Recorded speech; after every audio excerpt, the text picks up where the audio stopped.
Hello दोस्तों, आपका बहुत बहुत स्वागत है आपके अपने YouTube channel universal math classes पर। हमें उम्मीद है आप अच्छे से पढ़ाई कर रहे होंगे।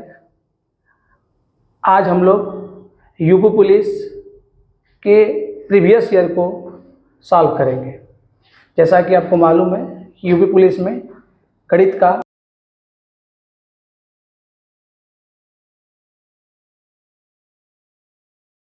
बीस देखें या अधिक भी हो सकता है। आप हमारे साथ बने रहेंगे, हम लोग उसको आसानी से सीखेंगे ताकि उस आधार पर अगर कोई भी प्रश्न आए तो आगे से हमारा छूटे नहीं। तो हमें उम्मीद है आप कापी कलम अपने साथ लेके बैठे होंगे और साथ लेके ज़रूर बैठें। जब हमारे स्क्रीन पे आपको सवाल दिखाई दे, आप उसको रोक कर एक बार लगाएं। ना समझ में आए तो फिर वीडियो के आगे सॉल्यूशन को देखें। लगाना बहुत ज़रूरी है, बिना अपने लगाए ज़्यादा समझ में नहीं आएगा।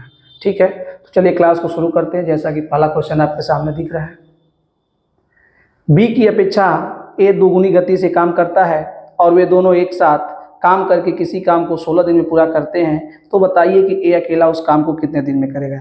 देखिए, सवाल को आप समझने से पहले हर एक प्रत्येक सवाल में कॉन्सेप्ट आपका क्लियर होना चाहिए। जैसा कि प्रत्येक वीडियो में एक सवाल एक जरूर आता है जिसमें आपको हमने बताया है कि कुल कार्य बराबर होता है, कुल कार्य बराबर होता है क्षमता गुणे समय। अगर इस बात को आप ध्यान रखते हैं तो वर्किंग टाइम का कोई भी सवाल आपसे गलत नहीं होगा। 100% सभी सवाल लग सकते हैं। ठीक है, अब देखिएगा, ए की अपेक्षा बी दुगुनी गति से काम करता है, मतलब कि जो बी है ए से दुगुना क्षमता वाला है। अगर ए की क्षमता हम मान लें, ए की क्षमता अगर हम 1 मान लें, ठीक है, तो बी दुगुनी काम से कर रहा है ना, ए दुगुनी गति से काम कर रहा है। तो ए दुगुनी से कर रहा है, तो अगर बी की हम 1 मान लें तो ए की क्षमता कितनी हो जाएगी, 2 हो जाएगी। एक बात और ध्यान रखेंगे, जब कार्य निकालिएगा आप किसी का क्षमता लेंगे तो निकाल सकते हैं, लेकिन जिसका क्षमता आप लीजिएगा समय आप उसी का लीजिएगा, और जिसका समय उसी की क्षमता, जिसकी क्षमता उसी का समय। लेकिन हमेशा क्या निकल के आएगा, कुल कार्य निकल के आएगा। यहाँ पे आप देख रहे होंगे, हमने मान लिया ये क्षमता, बी की क्षमता 1 है, तो ए क्या हो जाएगा, दोगुनी, क्योंकि ए जो है बी की अपेक्षा दोगुनी गति से काम कर रहा है। अब हम कुल कार्य की जब बात करेंगे तो आप कहेंगे क्षमता लिखिए, समय लिखिए, और हम आगे दिया हुआ है कि ए व बी दोनों मिल के एक साथ काम करते हैं। जब दोनों एक साथ मिल के काम कर सकते हैं, जब दोनों का हम समय लेंगे तो क्षमता हम ए प्लस बी का लेंगे। अभी आपको हम बताएं कि कुल कार्य निकालने के लिए क्षमता और समय चाहिए, जिसका समय उसकी क्षमता।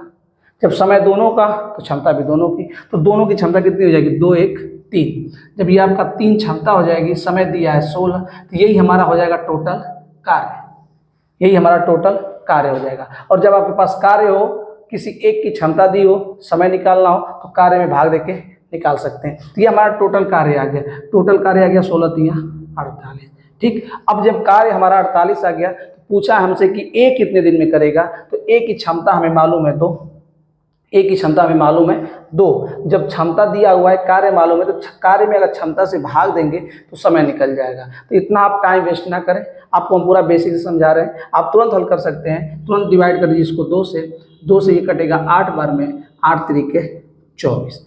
24 दिन में आपका ए उस कार्य को पूरा कर देगा।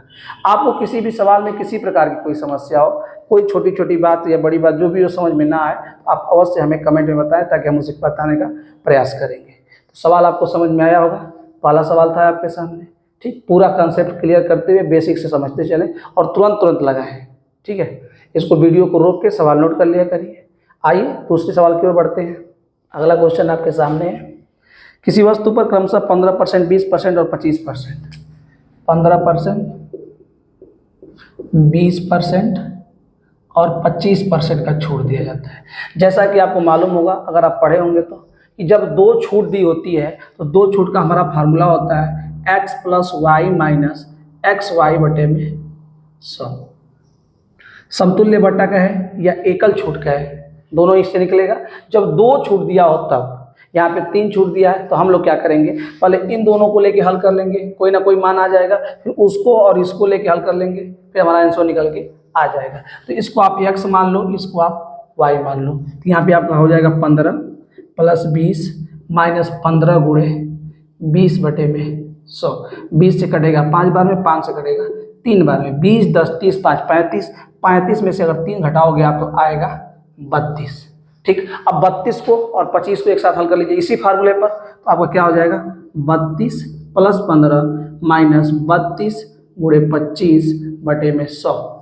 ये आपका हो जाएगा 25 चौके 100, 4 से कटेगा 8 बार में, ये आपका हो जाएगा 4 7 47, 3 1 4 5 47 और 47 माइनस 8। एक बार देख लेंगे हम लोग, यहाँ पे 25 है, इसको सही कर लीजिएगा, 25 है तो ये आपका हो जाएगा 57, और 57 में से 8 आप घटाओगे आ जाएगा 49%। तो हमें उम्मीद है आपको समझ में आया होगा।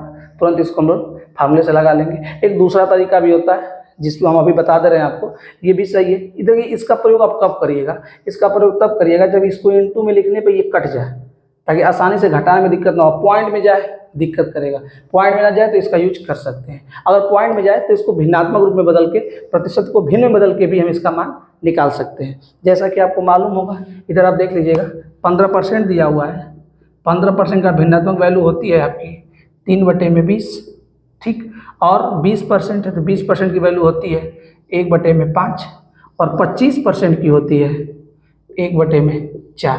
अर्थात समझिएगा, यहाँ पे कोई वस्तु अगर 3 की रही होगी, उस पर 20 की रही होगी, 3 का छूट दिया गया होगा, कितने में बेचा गया होगा 17 में।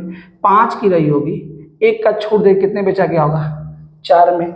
4 की रही होगी, 1 का छूट दे कितने बेचा गया होगा 3 में। अगर आप पढ़े हुए हैं तो ये सब आपको मालूम होगा कि जब ये परसेंटेज छूट दिया होता है, जिस पर छूट दिया होता है उसका मान नीचे, यानी ये हमारा MRP होता है, अंकित मूल्य होता है, और ये हमारी छूट होती है। ठीक, तो इसको हम हल करेंगे, ये 4 से 4 आपका कट जाएगा, यहाँ पे 20 5 हो जाएगा 100, यहाँ पे हो जाएगा 17 51, अर्थात 100 की वस्तु 51 में बेची गई, कितने का छूट हुआ 49 का। कितने पर 100, जब 100 पर है तो आपका 49% हो जाएगा।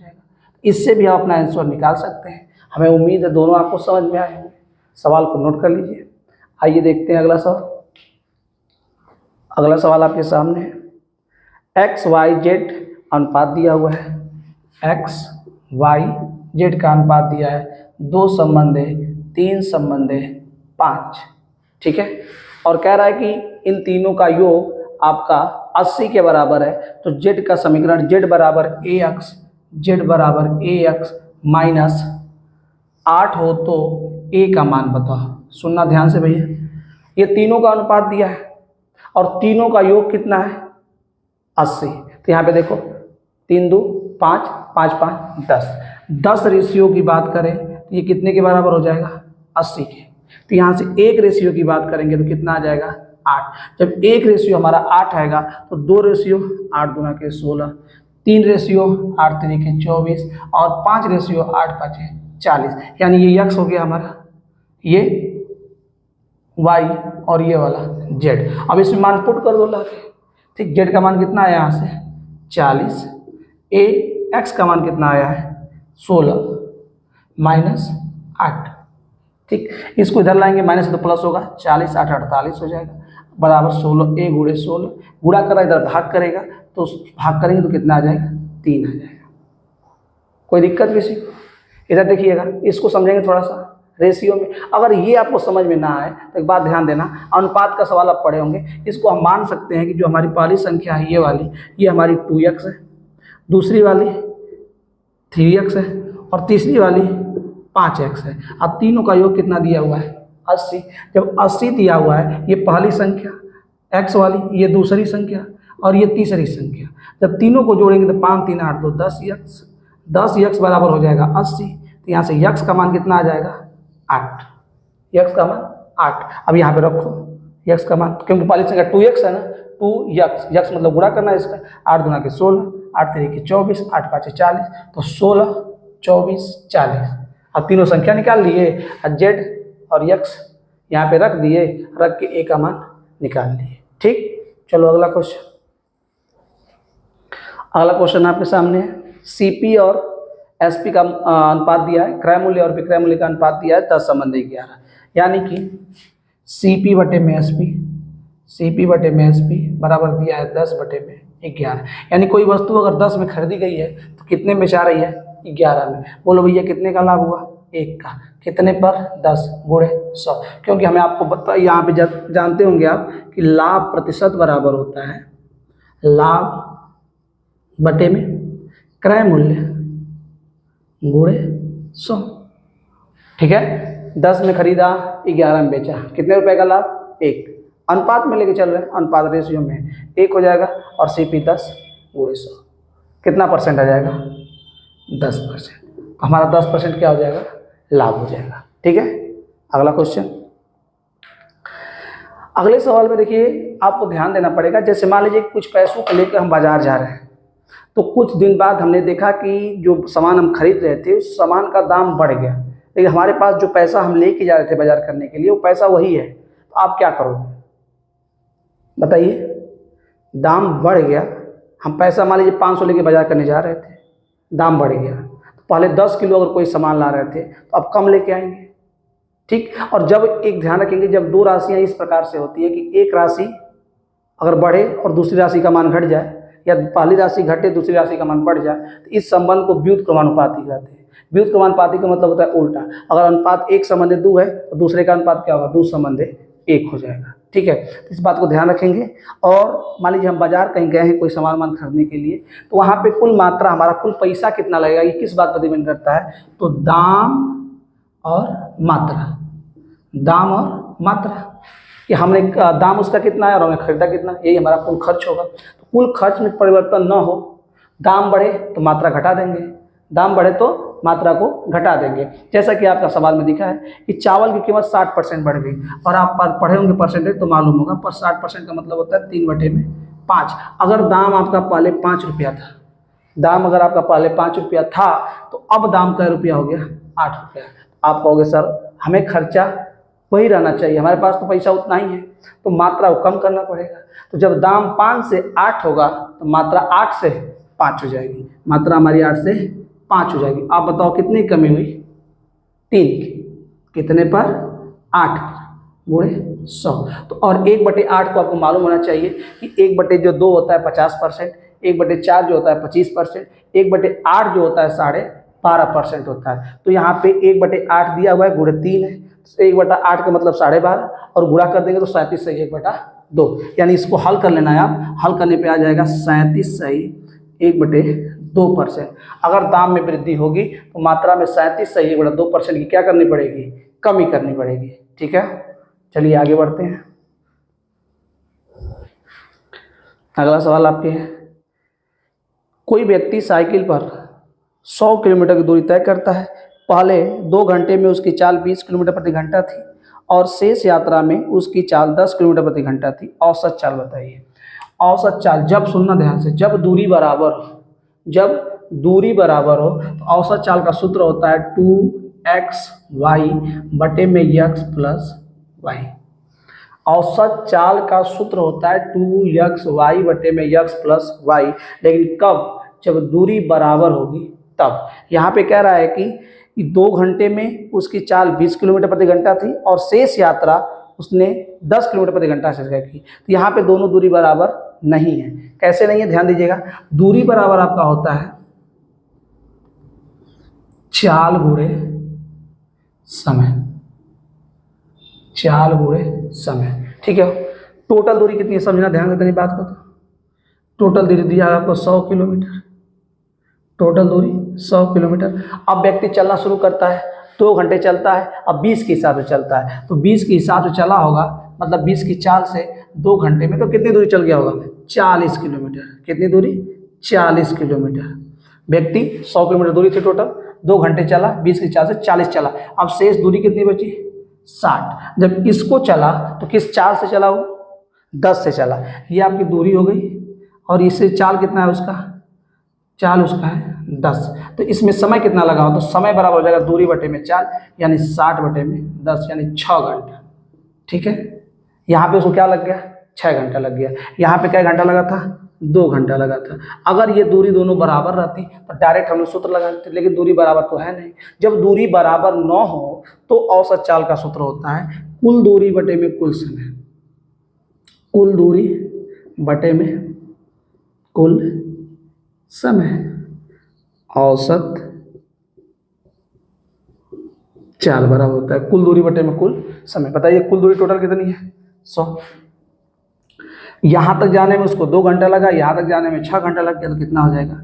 8, 6 2 8। और अभी हम लोग भाग दिए, इसका आया था 12/1/2, औसत चाल है तो किलोमीटर प्रति घंटा। 12/1/2 किलोमीटर प्रति घंटा। हमें उम्मीद है आपको समझ में आ गया होगा। आइए अगला क्वेश्चन देखते हैं। अगला सवाल आपके सामने है। अल्पिता को उसके पिताजी ने कोई धनराशि दी, कितने वर्ष में? समय पूछा है आपसे समय पूछ दिया, दर का मान दे दिया 6%। साधारण ब्याज की दर से धन और उस पर मिलने वाले ब्याज का अनुपात। धन, जैसा कि आप साधारण ब्याज पढ़े हो तो मालूम होगा, पी से धन को दर्शाते हैं प्रिंसिपल, ठीक, आपका पी से दर्शा देंगे, दर को आर से, समय को टी से। तो कह रहा है कि ब्याज, अब ब्याज को इंटरेस्ट आई से, तो कह रहा है कि ब्याज और साधारण धन और ब्याज का अनुपात दिया 10:3। मान लें कि पी बटे में आई, ये धन हो गया हमारा और ये ब्याज हो गया। धन और ब्याज का अनुपात 10 बटे में क्या दिया है? 3। यही दिया है ना, 10:3 यानी 10 बटे में 3। किसका? धन और ब्याज का। चूंकि आप पढ़े होंगे आई बराबर होता है पी आर टी बटे में 100। मतलब पी से मूलधन, आर से दर और टी से समय, ठीक। आई से ब्याज बराबर मूलधन गुणे दर गुणे समय बटा में 100। किसका मान दिया है? अगर मान लो चाहो तो इसको बटे में इसके ला लो, या इसके बटे में इसको भेजो। अगर पी बटे में आई लाएंगे तो इसको इधर करेंगे और इन सबको इधर करेंगे, तो ये 100 बटे में हो जाएगा आर टी बराबर हो जाएगा पी बटे में आई। यहाँ पे हो जाएगा 100, आर का मान दिया है 6, टी को उधर भेजते हैं क्योंकि टी का मान हमको निकालना है। अब पी बटे आई का मान दिया है 10 बटे में 3 इंटू टी। समझो ध्यान से, आई बराबर पी आर टी बटे 100। हम यहाँ पे कर लिए आई बटे में पी, नहीं पी बटे में आई, तो ये सब इधर आएंगे, 100 ऊपर जाएगा, आर बटे में आ जाएगा, ठीक। 0 से 0 कटेगा, 3 से 2 बार में कटेगा, 2 से 5 बार में। टी का मान कितना आ जाएगा? 5 वर्ष। और एक तरीका सुनो ध्यान से, सूत्र आपको सब याद होना चाहिए। जैसे ब्याज बराबर होता है मूलधन गुणे दर गुणे समय बटा में 100, ऐसे ही दर बराबर क्या होता है? दर बराबर ब्याज गुणे 100 बटे में मूलधन गुणे समय। समय बराबर क्या होगा? ब्याज गुणे 100 बटे में मूलधन गुणे दर, ठीक। तो हम जो भी पूछेगा हम उसका निकाल सकते हैं। यहाँ पे देखो, यहाँ पे जब अनुपात दिया रहेगा तो इसको हम मान लेंगे मूलधन और इसको मान लेंगे ब्याज। मूलधन कितना है? 10 रुपया और दर कितना है? 3 रुपया। सॉरी, ब्याज कितना है? 3 रुपया। रख दो सूत्र में। समय पूछा है आपसे, ब्याज हो गया 3 गुणे 100, मूलधन हो गया 10 गुणे दर कितना है? 6। 0 से 0 कट गया, 3 से कट जाएगा 2 बार में, और 2 से कट जाएगा 5 बार में। तो आपका आंसर कितना आ जाएगा? 5 वर्ष आ जाएगा, ठीक। चलो आगे बढ़ते हैं। देखिए अगला सवाल आपके सामने, x - 2 x - p बराबर x² - ax प्लस 6। तो कह रहा है कि a माइनस p का मान बताइए। तो पहले हम लोग क्या करेंगे, a और p की वैल्यू निकाल लेंगे, a और p की वैल्यू निकालेंगे। सुना ध्यान से, इसका गुणा करना आप जानते होंगे, गुणा करिएगा, x का करेंगे तो कितना हो जाएगा? x², फिर इसमें करेंगे तो माइनस px, फिर इसका इसमें करेंगे तो माइनस 2x, अब प्लस हो जाएगा आपका 2p बराबर x² - ax प्लस 6। इसको इस रूप में बदलेंगे तो यहाँ पे x² माइनस कॉमन लेंगे तो यहाँ बचेगा आपका p, यहाँ प्लस 2 बचेगा इंटू x प्लस 2p बराबर x² - ax प्लस 6। दोनों द्विघात समीकरण है, ये और 2 द्विघात समीकरण बराबर है, तो 2 घात वाले का जो आपके चर अचर दिया उसका मान, गुणांक और 1 घात का गुणांक और अचर पद तीनों आपस में क्या होंगे? बराबर। यानी ये किसके बराबर होगा? 6 के। जब 2p आपका 6 के बराबर होगा तो p का मान कितना आ जाएगा? 3, ठीक। और यहाँ पे देखो लिखा है a और यहाँ पे लिखा है p प्लस 2, तो p प्लस 2 बराबर कितना हो जाएगा? a। इसकी वैल्यू निकालने की भी जरूरत नहीं है, हमसे a माइनस p पूछा है तो p को भेज दो उधर, तो 2 बराबर क्या बच गया? ए माइनस बी, इसी का मान पूछा था। ए माइनस बी का मान कितना हो जाएगा 2, वरना मान भी निकाल के करते तो बात वही पड़ती। पी का मान है कितना 3, 3 2 5, 5 हो जाएगा, घटा के अपना मान निकाल लेंगे। तो ए माइनस पी का मान कितना हो जाएगा 2 हो जाएगा। ठीक है, अगला प्रश्न देखिएगा, दिया हुआ है 2x प्लस 2/x बराबर 3। आपसे पूछा है x³ प्लस 1/x³ प्लस 2 का मान बताइए। ठीक, अब इसके लिए आप बीजगणित वाला पार्ट कोर्स पढ़े होंगे तो उसको आपको मालूम होगा। ध्यान देंगे, अगर आपका x प्लस 1/x का मान a हो, नोट कर लेंगे, x प्लस 1/x का मान a हो और हमसे पूछ दे x² प्लस 1/x², तो इसका मान होता है a² minus 2। x plus 1/x का मान a हो तो x² प्लस 1/x² का मान क्या होगा a² माइनस 2। अगर x plus 1x minus 1/x का मान दिया हो a और हमसे पूछ दे x² प्लस 1/x² का मान, तो ये हो जाएगा a² प्लस 2, a² प्लस 2, ये माइनस ये प्लस। इसी प्रकार से हमारा इधर थोड़ा सा ध्यान देंगे तो यही रूप है। अभी आप लोग बदल के दिखा रहे हैं, सूत्र लिख दे पहले। 1/x प्लस 1/x का मान a दिया हो, हमसे पूछे x³ प्लस 1/x³, तो ध्यान रखना इसका होता है a³ माइनस 3 है, a³ माइनस 3 है। अगर हमारा x माइनस 1/x का मान a दे और हमसे पूछे x³ माइनस 1/x³, तो इसका मान हो जाएगा a³ प्लस 3 है, इसका हो जाएगा a³ प्लस 3 है, इसका हो जाएगा a³ माइनस 3 है। तो इसको आप नोट कर लेना, याद भी रखना ताकि सवाल को जल्दी से हम लोग लगा सके। इधर ध्यान दो, इस रूप में बदलो। पहले यहाँ से 2 कॉमन ले सकते हैं, 2 कॉमन लेंगे तो बचेगा x प्लस 1/x बराबर 3, तो यहाँ से लिख सकते हैं x प्लस 1/x बराबर 3/2। कुछ इस रूप में बदल गया। ठीक, अगर इसका मान a दिया हो तो इसका मान क्या होगा, यानी x³ प्लस 1/x³ का मान क्या होगा a³ माइनस 3 है, यानी इसका q करेंगे, इसका q, a³ मतलब इसका q मान का, तो मान का q माइनस 3a, a का मतलब 3/2, 3 3 के 9, 27/8 माइनस 9/2। लेकिन ध्यान देना, इसका मान थोड़े पूछा है, +2 किया है, +2 कर दो, इसमें +2 कर दो, एलसीएम ले लो। एलसीएम कितना हो जाएगा 8, 8 लोगे तो 8 से भाग देके हल करोगे तो ये 27 आ जाएगा, 2 से भाग दोगे 4 बच जाएगा, 4 9 के 36, फिर प्लस लग जाएगा, 8 करेंगे 8 गुना के 16। तो यहाँ पे देखो, इसको घटाओगे -20, इसके घटाएंगे तो -20 और 27 में से 20 जाएगा तो 7, 27 में से 20 जाएगा तो 7, हमारा आंसर क्या आ गया 7/8। ठीक, ये आपको याद होने चाहिए, जल्द से जल्द हम लोग कर लेंगे। ठीक, नोट कर लो। अगला सवाल देखिएगा, कह रहा है त्रिभुज ABC में a प्लस c 140 है, a प्लस c 140 है, a प्लस 3b बराबर 180 है, तो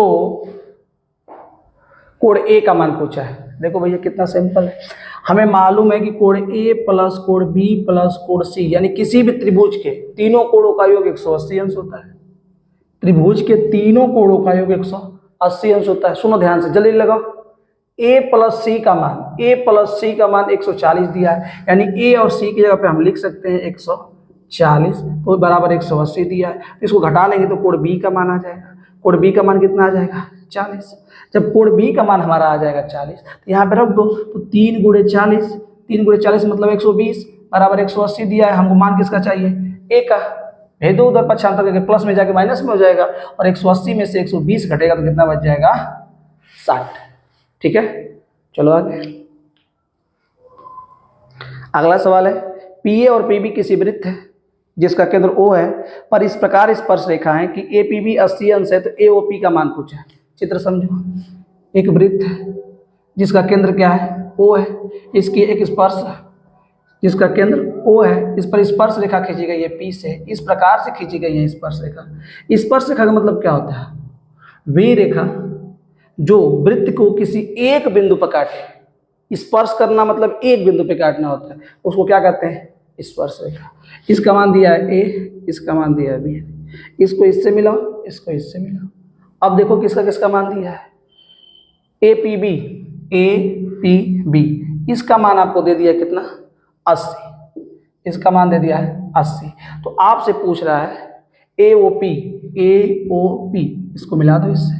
ध्यान देंगे, कभी पढ़ाएंगे इस चैप्टर को तो बता देंगे आपको कि ये दोनों कोण आपस में क्यों बराबर होते हैं, कैसे बराबर होते हैं। बस यहाँ पे आप इतना रखो कि ये दोनों आपस में क्या होते हैं, बराबर। अगर पूरा 80 का है तो ये हो जाएगा 40 और ये हो जाएगा 40। ठीक, अब इस त्रिभुज को देखो ध्यान से। यह हमेशा ध्यान रखें कि जो त्रिज्या होती है स्पर्श रेखा पर लंब होती है।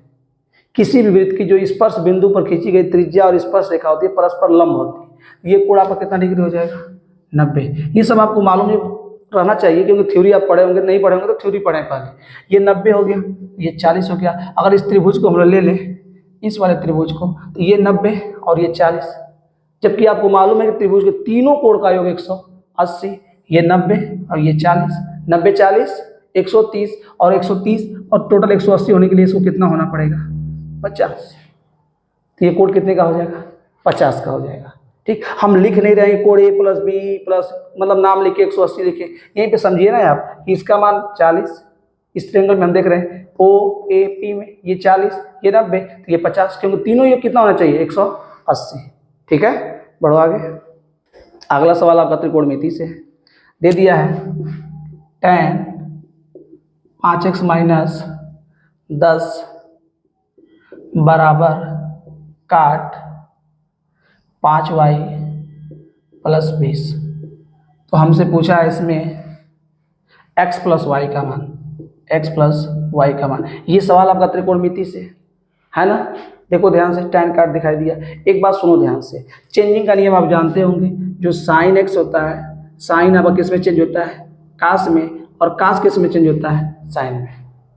साइन कास में, कास साइन में। इसी प्रकार से tan कॉट में और काट tan में, tan काट में, काट tan में, सेक कॉसेक में और कॉसेक सेक में। तो यहाँ पे कुछ नियम याद रखो। जब एक दूसरे के चेंजिंग वाले कहीं दोनों आपस में बराबर दिख जाए, साइन कास, यहाँ साइन हो यहाँ कास हो, या यहाँ कास हो या यहाँ साइन हो, ठीक, यहाँ पे tan हो काट हो tan हो, या सेक कास, यहाँ सेक हो तो यहाँ कासेक, यहाँ कासेक हो सेक, बीच में चिन्ह किसका हो, बराबर का। बात समझ में आ रही है। जब ये दोनों चेंजिंग वाले दिए हों और बराबर में लिखा हो तो ये तभी पॉसिबल होता है जब इन दोनों का योग 90 अंश होता है। क्यों होता है, फिर वही बात, थ्योरी वाला चैप्टर पढ़ाएंगे तो बताएंगे। ठीक, यहाँ पे आपका इसका योग कितना होगा, 90। तुरंत करो, 5x - 10 + 5y + 20 बराबर 90। तो सुनो ध्यान से, आप तैयारी कर रहे हो, ज़्यादा ध्यान आपका इस बात पर ना हो कि ये क्यों हो रहा है। आपका बात ये हो कि हो रहा है तो नोट कर लो, जल्दी से हमें करना है। तो हम बता ही रहे हैं आपको, साइन कास लिखा हो, चेंज वाला साइन कास में होता है, कास साइन में, tan काट में, काट tan में, सेक कासेक में, कासेक सेक में। जब एक दूसरे के चेंजिंग वाले लिखे हों तो इन दोनों का जो एंगल कोण का मान होगा 90 के बराबर होगा, तभी ये दोनों आपस में बराबर होंगे अपना, वरना आपस में बराबर नहीं होंगे। हल कर लो इन दो को, देखो इन दोनों को, यहाँ पे 5 कॉमन है, बच जाएगा x + y। 10 को भेजो उधर, जाए कितना हो जाएगा, 80। ये माइनस है ना, अच्छा पहले इसको कर लो। 20 में से 10 जाएगा, 20 में से 10 जाएगा तो 10 बचेगा, और 10 है इधर प्लस में, उधर जाए, इधर देखो ना, 20 और 10 घटा दो, 10 बच गया, उधर जाएगा तो 90 में से 10 घटे कितना बच जाएगा, 80। तो x + y बराबर कितना हो जाएगा, 5 से भाग दे दो, 16 अंश। तो x और y का योग कितना हो जाएगा, 16 अंश हो जाएगा। ठीक है, याद कर लो इसको। चेंजिंग वाला दिया और आपस में बराबर का चिन्ह होते तभी संभव होता है जब इन दोनों का योग कितना हो, 90 हो। ठीक है, नोट कर लीजिए। अगला सवाल देखेंगे, दो पूर्णांकों का गुणनफल 24 है, योगफल का न्यूनतम मान क्या हो सकता है। निम्न में से ऑप्शन में से दिया है। मान लो दो संख्या है x y, जिनका गुणनफल कितना है, 24। आप बताओ क्या क्या संभव है। 1 × 24, 2 × 12, 3 × 8, 6 × 4, और कोई संभव नहीं है। देखो 24 से कम 24, 12 दूना 24, 8 3 के 24, 6 4 24 ना। अब देखो इनको जोड़ने पर कितना आएगा, 1 + 24 करोगे तो 25, इसको जोड़ोगे तो 12 2 14, इसको जोड़ोगे तो 8 3 11, इसको 6 4 10। करा न्यूनतम होना चाहिए, तो न्यूनतम में कितना हो जाएगा, 10 हो जाएगा। पूर्णांकों का योग कितना हो जाएगा, 10 हो जाएगा। चलो आगे बढ़ो। अगला सवाल आपके सामने, 60 विद्यार्थियों का एक कक्षा में प्राप्त अंकों का औसत 65 है। उनमें से आधे विद्यार्थी द्वारा औसतन 85 और शेष का आपसे औसत अंक पूछा है। अब सुनना, कुल औसत बराबर होता क्या, औसत बराबर कुल योग बटे में कुल संख्या। औसत बराबर कुल योग बटे में कुल संख्या। अगर हमें कुल योग की आवश्यकता हो तो औसत में हम कुल संख्या से क्या कर देंगे, गुणा। समझिएगा ध्यान से, 60 विद्यार्थी हैं, औसत कितना है इनका 85। 60 विद्यार्थी, औसत कितना 85, तो कुल योग आ गया, जिसमें से 30 का हमें दिया है, 30 का कितना दिया हुआ है 85, और अगले 30 का हमसे पूछा है, क्योंकि ये 30 और ये 30 टोटल मिले कितने का हो जाएगा 60 का हो जाएगा। अब इसको जल्दी से हम लोग करेंगे। कुछ लोग क्या करेंगे, इसका इसमें गुणा, इसका इसमें गुणा, जोड़ घटान करेंगे, टाइम लगेगा। इधर ध्यान दो, 60 गुणे 85, इसमें से 30 ले लो कॉमन, क्या बचा 80 प्लस x, 30 से कटाओ ना 2, और 85 में करोगे 2 का गुणा, तो अब कितना आ जाएगा 85 दूना के 170 बराबर 80 प्लस x। अब x को घटा दो इसमें से, x का मान आ जाएगा आपका 90, x का मान आ जाएगा 90, औसत कितना हो जाएगा 90। ठीक, इसको हल कर लेंगे। आंसर नहीं मैच कर रहा है ऑप्शन में, हाँ तो ध्यान देना भैया, यहाँ पे 85 ना 65, 85 नहीं क्या है 65 है। जब 65 होगा तो 65 गुना कितना होगा 130, जब 130 होगा तो 130 में से 80 ज़्यादा कितना बचेगा 50। अब मैच किया, औसत कितना आ गया 50, औसत आपका 50 आ जाएगा। और भी कुछ गलत लिखा हुआ है, यहाँ पे भी लिखा गया है, इसके लिए माफ़ी चाहेंगे। आप कॉन्सेप्ट को समझो, अंक गड़बड़ है ना, उसको सही आप कर सकते हो। ये भी 85, ये भी 85, ये भी 85 है। अब माइनस करेंगे इसको, कितना आ जाएगा 45। अब सटीक आंसर है। यहाँ पे माफ़ी चाहेंगे, गलती हो गया था, 65 है यहाँ पे कितना है 85 है। हमें उम्मीद है आप हल कर लोगे। नियम अब जानो, टोटल 60 बच्चे थे, 60 बच्चों का औसत है, इसमें 30 का इतना है और 30 का हमसे पूछा है, तो टोटल मिला के ये भी 60 हो गया, ये भी 60, दोनों आपस में बराबर। हल करके निकाल लो x का मान। ठीक, चलो आगे बढ़ते हैं।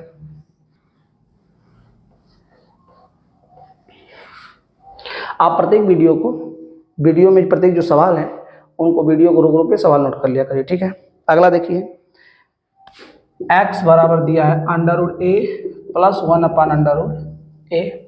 ठीक, उसके आगे दिया है y बराबर √a माइनस 1/√a, और हमसे पूछ दिया है x के पावर 4 प्लस y के पावर 4 माइनस 2x² y²। थोड़ा सा फार्मूलों को याद रखो भैया, ज़्यादा बेटर होगा। इसको हम लिख सकते हैं x² का होल स्क्वायर प्लस y² का whole square minus 2x² y²। अब कुछ याद आया, इसको अगर a मान लो तो a का स्क्वायर प्लस b का स्क्वायर माइनस 2ab क्या होता है a माइनस b का होल स्क्वायर। a का मान कितना हो गया x², b का मान कितना हो गया y² का होल स्क्वायर। इसका क्या करेंगे होल स्क्वायर।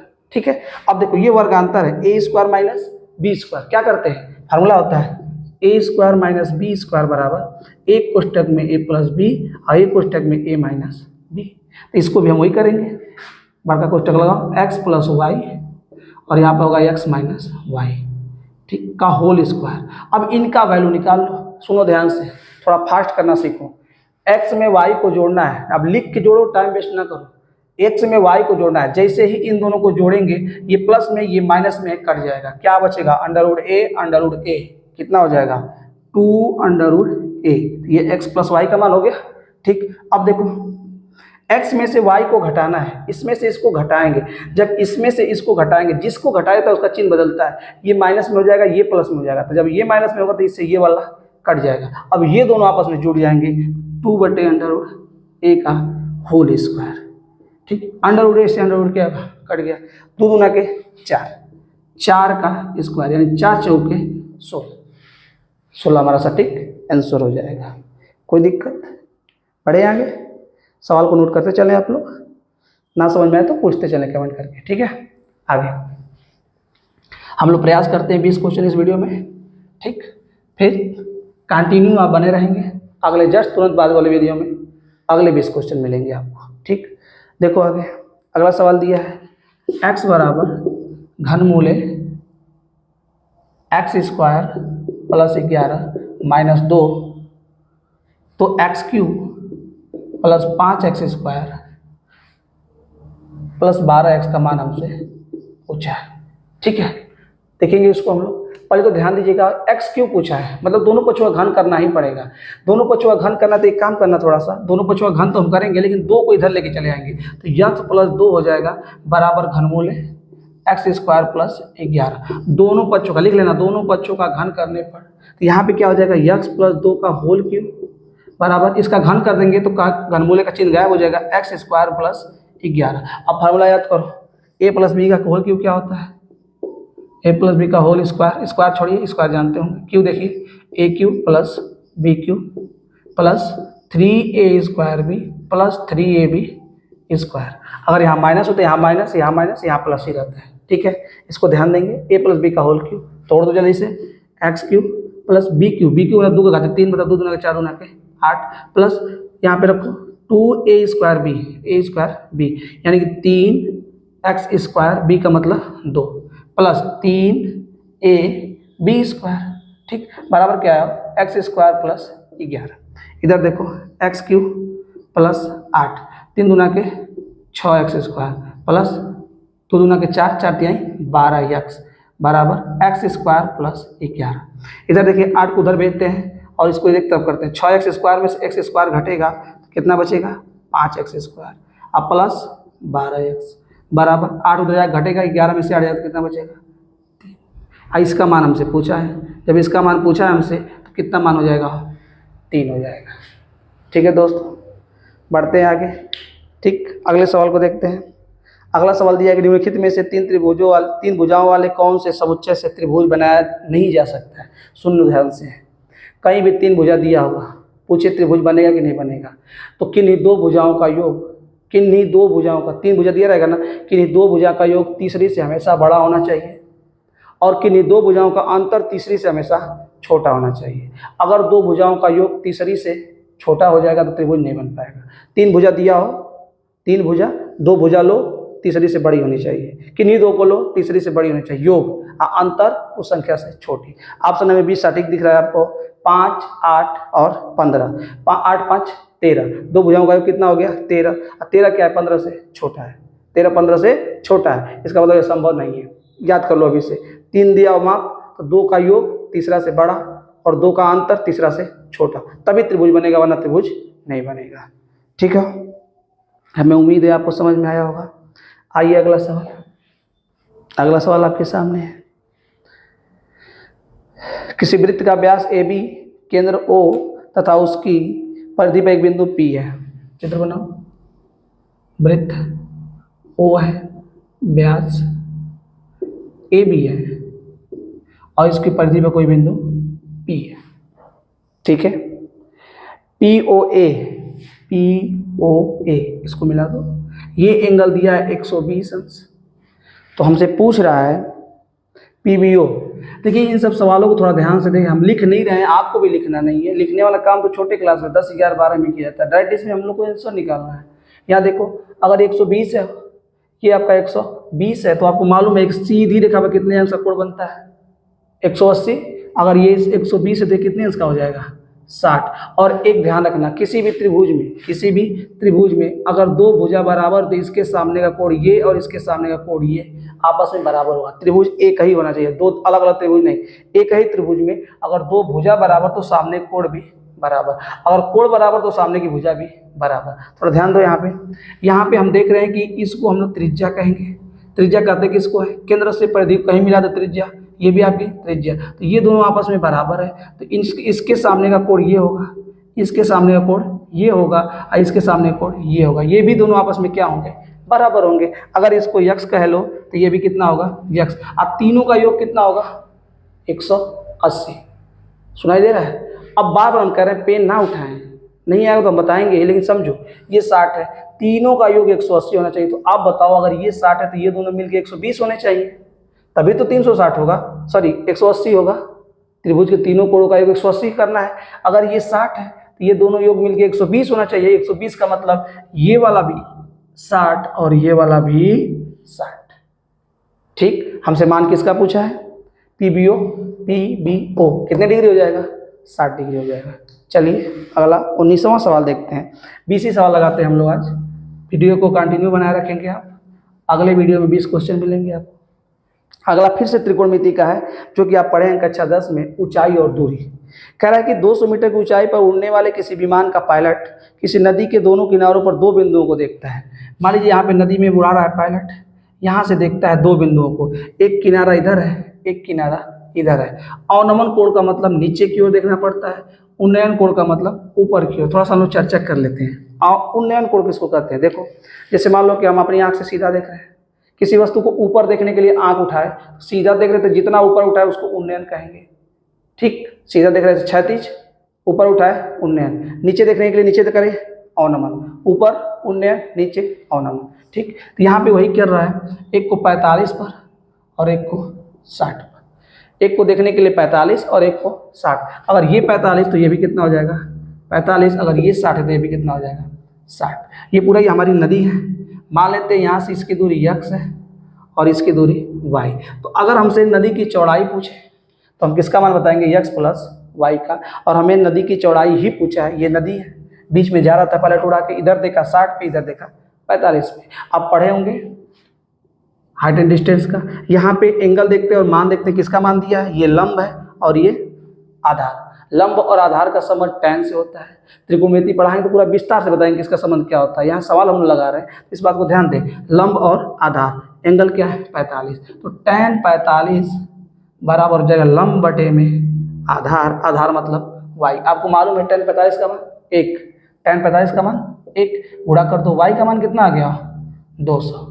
ठीक, इसी प्रकार से इसमें और 60 अंश दिया है, tan 60 अंश बराबर लंब 200, आधार x, इसका मान होता है √3 बराबर कितना हो जाएगा? 200 बटे में x। x का वैल्यू निकालो तो x बराबर 200 बटे करने में 3।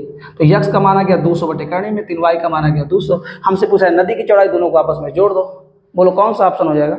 ऑप्शन नंबर ए, अर्थात 200 प्लस 200 बटे करने में 3। हमें उम्मीद है आपको समझ में आ रहा होगा। फिर हम बता रहे हैं कि आपको जब हम प्रैक्टिस सेट लगवा रहे हैं तो प्रैक्टिस सेट का मतलब होता है कि जल्दी से सवाल को हम लगाएं। अब हर चीज़ बात बेसिक से तो चलेगा नहीं कि ये कहाँ से आया वो।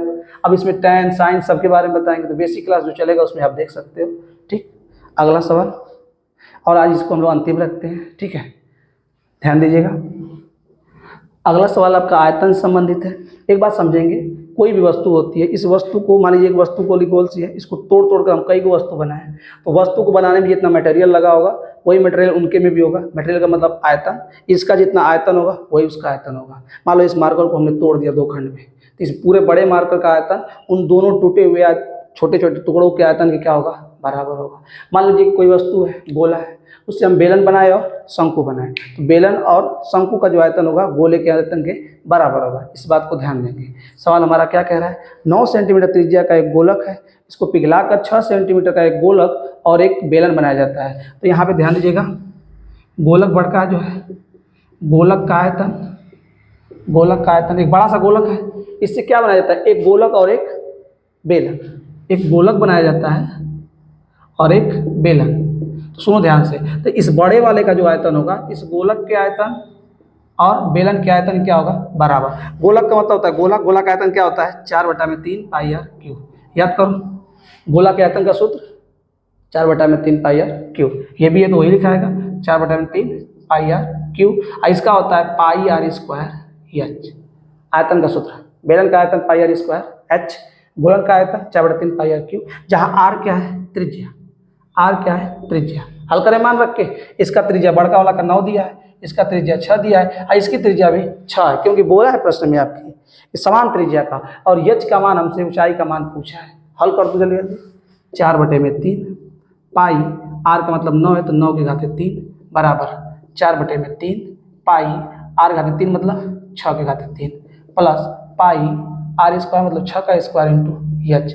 इसको हल कर लेंगे ना, पाई का मान लेके कटा देना, पाई से पाई कट जाएगा। इधर देखो 4/3 पूरे 9 का घन करोगे, याद रहना चाहिए 729 बराबर 4/3 6 का 216 प्लस 36 प्लस एच। इसको कटा दो भैया, 3 से 24 यहाँ 72।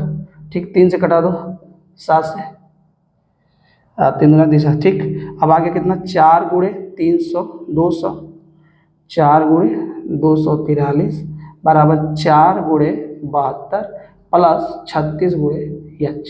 अब किसी से कटा, 9 से कटा दो, ये 9 से 4 बार में कटेगा, ये 9 से 8 बार में कटेगा, और ये 9 से 9 2 18, 9 9 7 63। ठीक, अब देखिए फिर 4 से भी कट रहा है, ये आपका कटेगा, ये देखिए सब में 4 दिख रहा है, 4 से कटा, 4 कटा, 4 कटा, क्या बचा यहाँ पे 27, यहाँ क्या बचा 8, यहाँ क्या है यच। अब इसको हल कर लो ना, 27 में से 8 घटा दो, 27 में से 8 को घटा दो, कितना आ जाएगा 21। 21 सेंटीमीटर इसकी क्या हो जाएगी, ऊंचाई हो जाएगी। 21 सेंटीमीटर इसकी ऊंचाई हो जाएगी। Option number B, option number B कितना सेंटीमीटर हो जाएगा 21। कुछ गड़बड़ हुआ क्या, देखेंगे थोड़ा सा।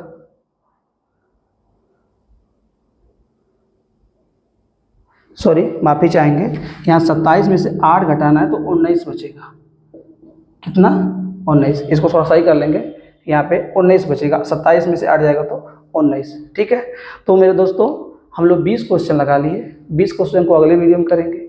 हमें उम्मीद है आपको सवाल समझ में आ रहे हैं, जो ना समझ में आ रहे हैं उसको कमेंट में आप जरूर बताएं।